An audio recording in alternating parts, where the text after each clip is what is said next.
आपके सामने केसेस होंगे, दानियाल वाला, तलाल वाला, यूसुफ रज़ा गिलानी वाला, निहाल हाशमी वाला, मैनी अदर्स। आपको क्या लगा आज सारा दिन प्रोसीडिंग सुनते हुए? आपको लगा नहीं कि मिस्टेक की जा रही है, ड्रैग किया जा रहा है, फ़ौरन अपने आप को अदालत के रहमो करम पर छोड़ते और इस केस से खात्मा हो जाता केस का? देखें, बिल्कुल मलिक साहब, इसमें मैं आपसे बिल्कुल डिसएग्री नहीं करूँगा। आइडियल सिचुएशन यही थी और यही होना चाहिए था। अगर सहवन या किसी भी तरीके से इस किस्म की कोई वो मिस्टेक हो गई है या स्लिप ऑफ टंग भी हो गया है या जो उन्होंने कहा वो तोड़ मरोड़ के पेश किया गया, वट एवर रीजन, जो आप उसको जो मर्जी कह लें, वो तो वीडियो पे अगर तोड़ना हाँ, मोड़ना तो पॉसिबल नहीं अगर है, लेकिन जो भी था तो अदालत ने आपको बुला लिया, मौका दिया, तो फिर आपको अनकंडीशनल अपॉलॉजी टेंडर करनी चाहिए थी। ये आपके लिए सबसे बेहतर ऑप्शन थी। मुझे नहीं पता कि खान साहब की जो टीम ऑफ लॉयर्स है वो कितनी को काबिल है और उन्होंने खान साहब को क्या मशवरा दिया, क्योंकि जिस वक्त अदालत कह रही है कि पहली दफ़ा कि हमें इत्मीनान नहीं है, आप दूसरा जवाब जो है वो जमा कराएं, जो कि एक बहुत बड़ी फेवर थी, आप समझते हैं।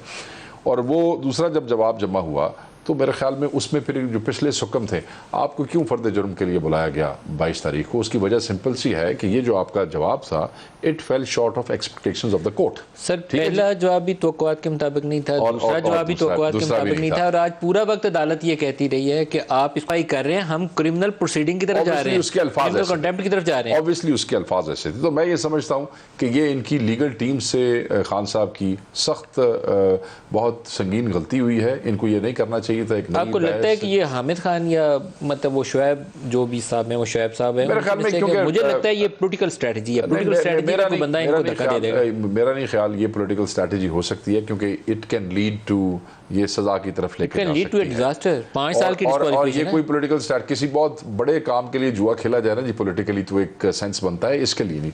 मगर मैं ये समझता हूँ कि अब इससे आगे देखना और आगे यही है कि 22 तारीख से पहले भी अपॉलॉजी जो है वो टेंडर की जा सकती है। अनकंडीशनल गलती हो गई या 22 तारीख को सुबह जाते साथ ही जो आप पहले कह रहे थे वो भी कह देना चाहिए। उसकी एक वजह और भी है। देखें, इस केस के अंदर मलिक साहब, कोर्ट ने अपने असिस्टेंट्स के लिए 2 माइकस मुकर्रर किए थे, जिसमें एक मखदूम अली खान साहब हैं और दूसरे मुनीर मलिक हैं। आप समझते हैं कि ये दोनों एक नहायत ही इम्पार्शल किस्म के बहुत बड़े नाम हैं इस वक्त वकला की दुनिया के, और दोनों ने कोर्ट को यही रिकमेंड किया कि आप सज़ा की तरफ और इस तरफ न जाएं। सर, एक 2014 का केस है, इमरान खान सुप्रीम कोर्ट में अनवर ज़हीर जमाली साहब जज साहब के सामने पेश हुए थे कंटेम्प्ट में, और हामिद खान साहब ने रिग्रेट लिख के इनको माफ़ी दिलाई थी, और उस वक्त मुनीर मलिक ने अटर्नी जनरल की हैसियत से उसको रास्ता दिया था।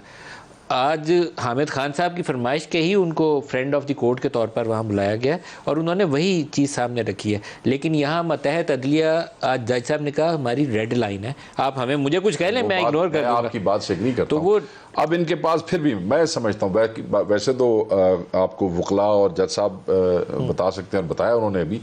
मेरी जाती राय ये, मैं कोई वकील नहीं हूँ, मेरा ख्याल है कि खान साहब को ये करना चाहिए और वो करेंगे। और बैड पॉलिटिकल स्ट्रेटजी सर, मेरा नहीं ख्याल, मैं फिर आपसे डिसएग्री करूंगा, मेरा नहीं ख्याल political strategy, it's a bad legal team की जो है ना, एक बैड जो है वो एक मूव थी जो कि काउंटर प्रोडक्टिव साबित हुई। ऐसा नहीं होना चाहिए। लीगल टीम का मशवरा था ना, तो फिर उन लॉयर्स को कुछ और करना चाहिए। अगर वाकयातन उन्होंने नहीं मशवरा दिया, क्योंकि रात को फिर उन्हें कुछ और काम करना चाहिए। उस टीम लीड जो थे वो मेरे साथ मौजूद थे एक और चैनल पे, और बार बार उनसे यही बहस हो रही थी, और एंकर जो भी साहब थे वो यही पूछ रहे थे कि जी आपने अनकंडीशनल अपॉलॉजी क्यों नहीं की। उन्होंने कहा जी मैटर सब जुड़े से, मैं इससे गल नहीं करनी। मगर मैं टीवी पे आगे बह गया, मगर मैं इससे गल कोई नहीं करनी। तो मैं ये समझता हूँ कि ऐसे वकला से खान साहब को बचना चाहिए, और इसमें कोई मजाक का नहीं है। अदालतों का हम सब एहतराम करते हैं, खान साहब भी एहतराम करते हैं।